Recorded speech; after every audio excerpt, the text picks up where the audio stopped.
Yo, what's going on, guys? It's your boy Thatboyalex here, and welcome back to another reaction video on this channel. Today, we're going to be reacting to the worst world champion in wrestling history, and this video is made by KLA Clips. I will leave his link down in the description to the original video, and you can go check him out, subscribe to him, whatever. Show him some love. And yeah, man, today I'm reacting to the worst world champion in wrestling history, and he's going to be covering Jake Hager, formerly known as Jack Swagger in WWE.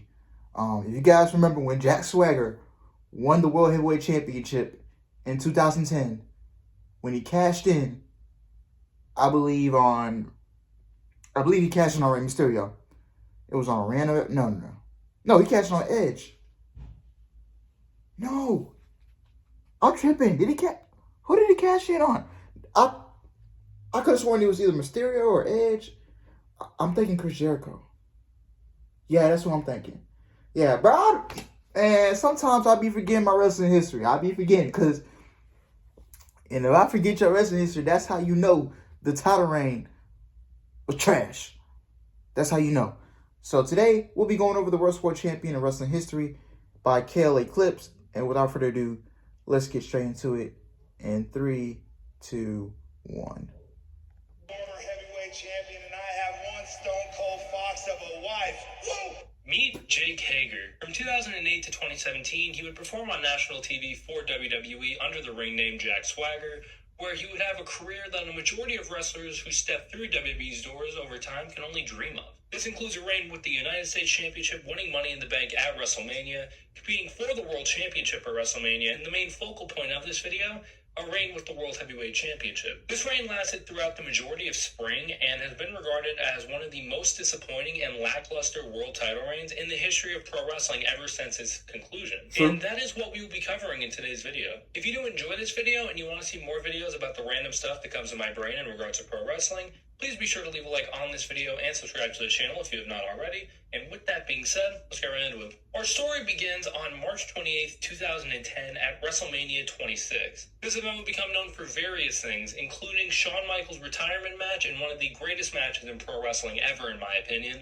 The last Money in the Bank ladder match to take place at a WrestleMania, and it's perhaps most known for that iconic 26-man pre-show battle royal that Yoshitatsu won. Good times. In all seriousness, though, this was the final WrestleMania to hold a Money in the Bank ladder match before WWE created a pay-per-view for it later that year. The match had 10 people in it, which is a crazy amount for a Money in the Bank ladder match, in my opinion, but more people got those Mania checks, so big ups to them. This match included Christian, Drew McIntyre, Dolph Ziggler, Evan Bourne, Kane, Kofi Kingston, Matt Hardy, MVP, Shelton Benjamin, and the eventual winner, Jack Swagger. Also taking place on this night would be Chris Jericho defeating Edge to retain the World Heavyweight Championship. Okay. And after the match, he tried to continue the assault following, but Edge would beat the shit out of him and spear him through the barricade. This would set the stage for what would go down a couple of days later. That Tuesday when they taped SmackDown, yes, WWE used to tape Friday Night SmackDowns on Tuesday, Jericho would come out, bandaged up, and bragged about beating Edge at WrestleMania. Edge would come out, spear Jericho, and would then get attacked from behind by none other than Jack Swagger,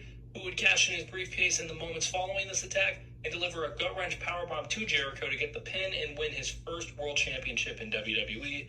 And no, we are not counting that bullshit silver ECW title unless it fits the agenda. The purpose of Money in the Bank is to build up young talent or rising stars, or even to give people a push who are already in line, as we'll see later. And I feel like that it takes a bit longer than 2 days than to cash in. If you ask me, March 30th, 2010 was the beginning of the end for Jack Swagger's ascension, no, not the tag team, in WWE, and here's why. Later that night, he gave what was called the State of the World Heavyweight Championship address, and while I cannot find his part on YouTube, I found Teddy Long making a #1 contenders match for Edge and Chris Jericho the very next week, where both men were counted out and put into a triple threat match the very next week, where Swagger would retain the world title for the first time. After this, Edge and Jericho would go fuck off away from the world title, and Swagger would defend against Randy Orton at the Extreme Rules event in April of 2010. This was cool, getting your young world champion against one of the most experienced and polished wrestlers contracted to your company at the time, but Randy Orton at this time was on Raw, so this makes very little sense to me.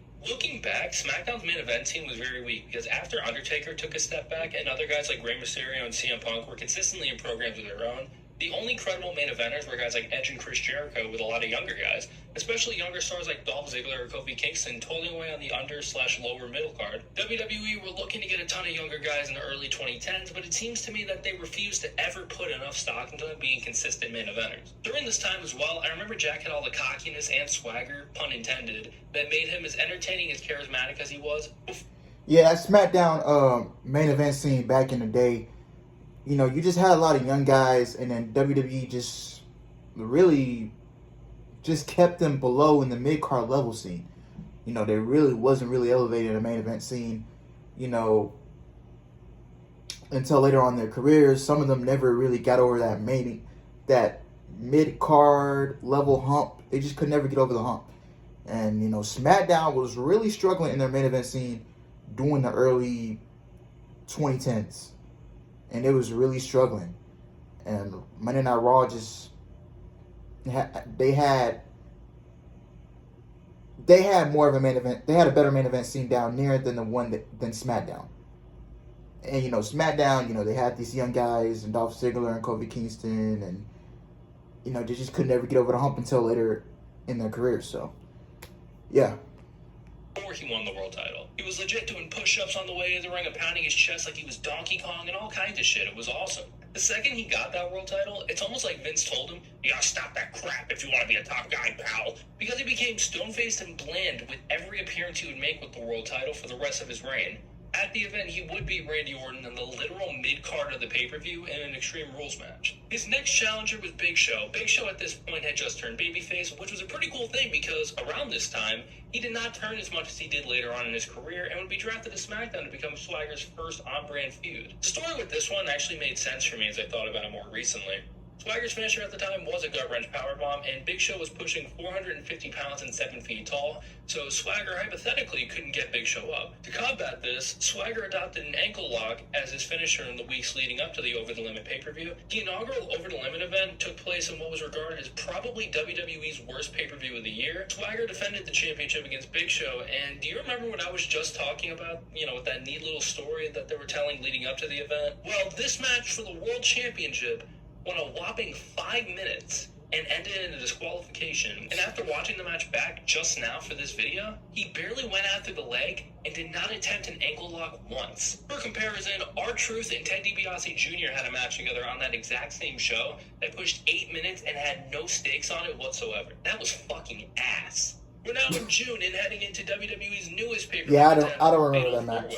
For this event, the theme was that every major title would be defended in a fatal four-way match. SmackDown's four-way was for the World Championship, with Swagger defending against Big Show, who qualified after the DQ finish, CM Punk, who beat Kane to qualify, and The Undertaker. Or so you thought. Undertaker did beat Rey Mysterio in a qualifying match on an episode of SmackDown, but suffered a concussion and broke both his orbital bone and nose. So he would be replaced by Rey Mysterio, who qualified in what I think was a last chance battle royal to take that final spot in the four-way. The pay-per-view would come, and Swagger's short-lived reign of terror would come to an end, as he would be the one to be pinned by Rey Mysterio, ending his reign at 79 days. Remarkably enough, this would only be Mysterio's second world title reign ever and the second longest of his career. Swagger would get his rematch against Mysterio at the inaugural Money in the Bank event in July of 2010. And yeah, that whole Fatal 4-Way concept was trash. Underrated singles matches that WWE put on that year. Swagger would attack Mysterio, and Kane, who had just won the SmackDown Money in the Bank briefcase earlier in the night, would make the save before cashing in the briefcase on a fall of Mysterio and winning his first world title in 11 years. This was the type of program that would take place throughout the remainder of the summer and go into the fall for Kane versus Undertaker.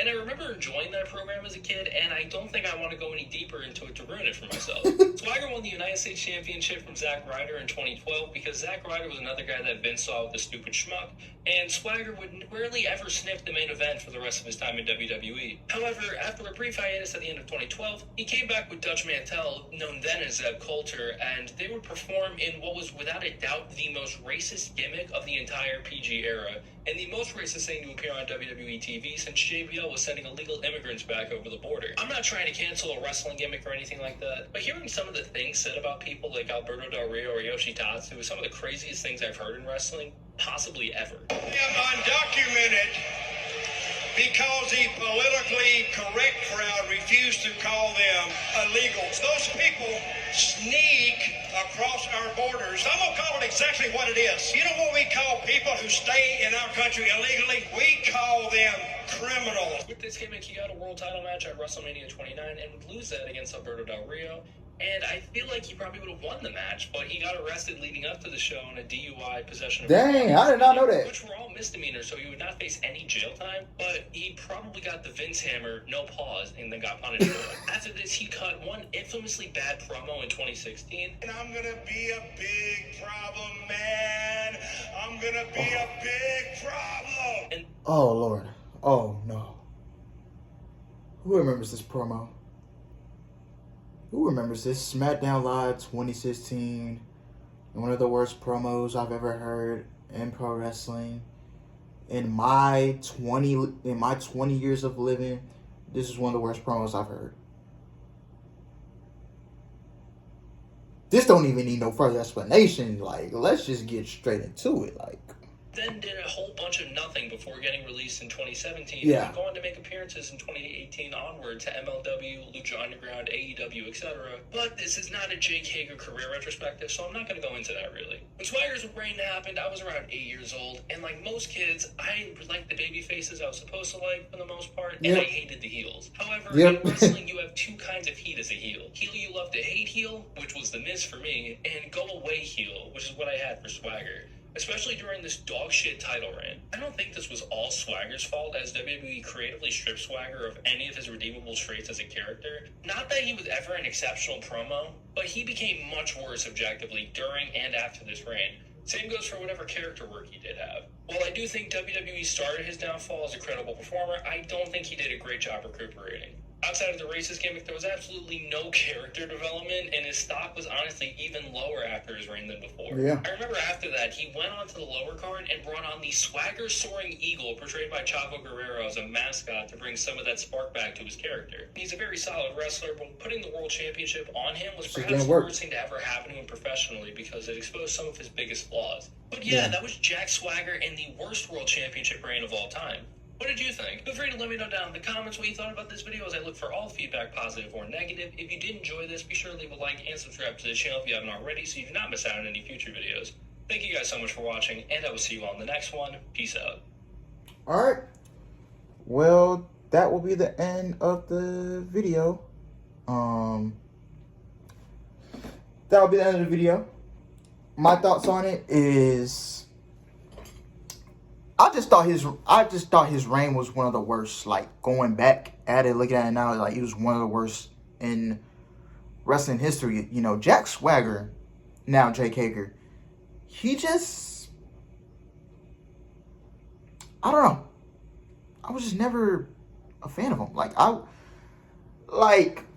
He doesn't have the charisma. His promos, you don't want to hear him on a microphone. I mean, like he said, solid in-ring worker, but other than that, you know, it just never got over the hump. You know, even with the world title, like he said, and I agree with him, like, it exposed his flaws. It really did. And, you know, some of it wasn't his fault. Some of it lies on, you know, Vince and all that stuff. I didn't know he got arrested before the match with our brother Dario at WrestleMania 29. But yeah, it's just, yeah. And then it was a failure to build other people up, you know, legitimate contenders for him when he was the world champion. You know, SmackDown, like I said, the main event scene was just really, it wasn't really popping. Because, you know, like he said, Taker took a step back after his match with Shawn Michaels. You know, Dolph Ziggler, Kofi, they were still young. John Morrison, those guys. Really, the only credible main eventers you had was Edge and Chris Jericho when he was tolerable back in the day. So, yeah. But Jack Swagger will go down as one of the worst world champions in wrestling history. And I will stand by that. And I'm sure many of y'all will agree with me on that. And yeah, but growing up, like he said, I loved the baby faces I was supposed to love, and I hated the heels I was supposed to hate. Like when Jack Swagger won the world championship, I was around, how old I was? I was seven when that happened. 6, 7, yeah. I'm now 20. So yeah, But yeah, man, let me know what you guys think of this video. Let me know what you guys think of his title reign, if you guys do remember that. But yeah, let me know in the comments what you think. Thank you guys for watching. I hope you guys enjoyed it. Please like, comment, and subscribe. And I will see you guys in the next video. Goodbye.